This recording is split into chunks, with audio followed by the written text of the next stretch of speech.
आणि एक महत्त्वाची अपडेट राज्याच्या राजकारणातून काँग्रेस पक्षाचे 2 आमदार एकनाथ शिंदे शिवसेना गटाच्या वाटेवर आहेत। काल रात्री उशिरा काँग्रेसच्या 2 आमदारांनी एकनाथ शिंदे यांची वर्षा निवासस्थानी भेट घेतली आहे। हिरामण खोसकर आणि जितेश अंतापूरकर यांनी एकनाथ शिंदेंची भेट घेतल्याची माहिती आहे। काँग्रेसचे हे दोनही आमदार पक्षाला रामराम करणार का हा सवाल आहे। क्रॉस वोटिंग कारवाईच्या आधीच पक्षाला रामराम करण्याचा या आमदारांचा मानस आहे का, तसा विचार आहे का, असे प्रश्न आता उपस्थित होत आहेत। विधान परिषद निवडणुकीमध्ये ज्या आमदारांनी क्रॉस वोटिंग केलं त्यांचं तिकीट कापलं जाईल, त्यांच्यावर कारवाई केली जाईल असं काँग्रेस पक्षश्रेष्ठींनी सांगितलेलं होतं। आपण क्रॉस वोटिंग केलेलं नाही असं सातत्यानं हिरामण खोसकर यांनी सांगितलंय। पक्षश्रेष्ठींकडे त्यांनी आपली बाजू मांडली आहे, पण तरी सुद्धा आता ते एकनाथ शिंदेंची भेट घेताना दिसतायत, त्यामुळे अनेक प्रश्न उपस्थित होत आहेत।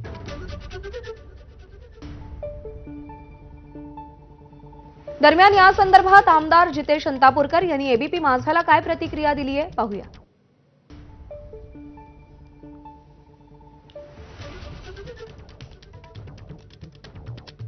ई पीक पाहणी अहवालासंदर्भात मुख्यमंत्र्यांची भेट घेतल्याचं जितेश अंतापूरकर यांनी सांगितलेलं आहे।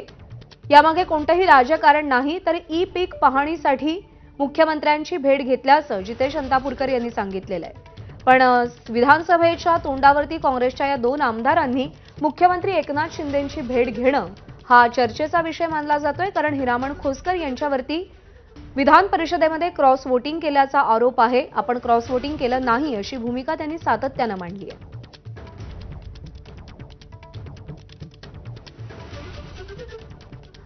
ई पीक पाहणी अहवालासंदर्भात मुख्यमंत्र्यांची भेट घेतल्याचं जितेश अंतापूरकर म्हणाले। आमच्या विधानसभा मतदारसंघात शेतकऱ्यांचं मोठ्या प्रमाणात नुकसान झालंय आणि या भेटीसाठी आपल्याला मुख्यमंत्र्यांनी वेळ दिली होती।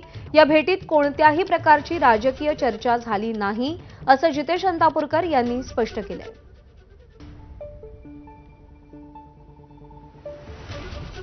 राजकीय चर्चा या भेटीदरम्यान झाली नाही असं सांगितलं जात असलं तरी सुद्धा विधानसभेच्या तोंडावर या काँग्रेसच्या 2 आमदारांनी मुख्यमंत्री एकनाथ शिंदे यांची भेट घेणं हे चर्चेचा विषय ठरतंय आणि अनेकांच्या भुवया उंचावणारही ठरतंय।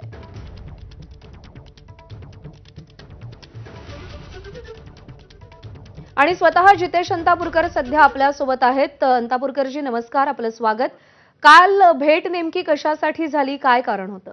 काल मी खास करून मी एकनाथजी शिंदे साहेब जे आपल्या राज्याचे मुख्यमंत्री आहेत त्यांना भेटण्याकरिता आलो होतो। कारण असं होतं की माझ्या मतदारसंघामध्ये नांदेडमधील देगलूर आणि बिलोडी या 2 तालुक्यांमध्ये गेल्या सन 2023 मध्ये मोठ्या प्रमाणात अतिवृष्टी झाली होती। त्यामुळे भरपूर जमिनीचं आणि पिकांचं मोठ्या प्रमाणात नुकसान झालेलं होतं आणि ती मदत अजूनही ती शेतकऱ्यांना मिळाली नाही। आणि दुसरा विषय लागलीच असा होता की कापूस आणि सोयाबीन या पिकांसाठी हेक्टरी 5,000 रुपयाची शासनाने मदत ही ई पीक पाहणी केलेल्या शेतकऱ्यांना देणार असं जाहीर केलेलं होतं।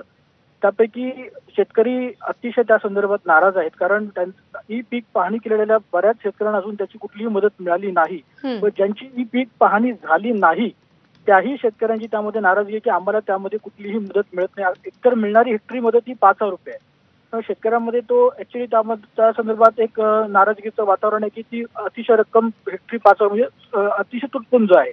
त्यामध्ये ती वाढवून मिळावी आणि जे नुकसान जे झालं होतं गेल्या वर्षी सन 2023 मधलं त्याची भरपाई, हे 2 विषय घेऊन मी काल महाराष्ट्राचे मुख्यमंत्री एकनाथजी शिंदे साहेब यांना भेटायला मी गेलो होतो। आणि ते काल जळगावून आल्यामुळे रात्री उशिरा ते सर्वच आमदार आणि माझ्यासोबत सर्वच पक्षाचे सर्वच आमदार त्या ठिकाणी बसून होते, त्यांच्यासह मला त्या ठिकाणी वेळ त्यांनी दिली।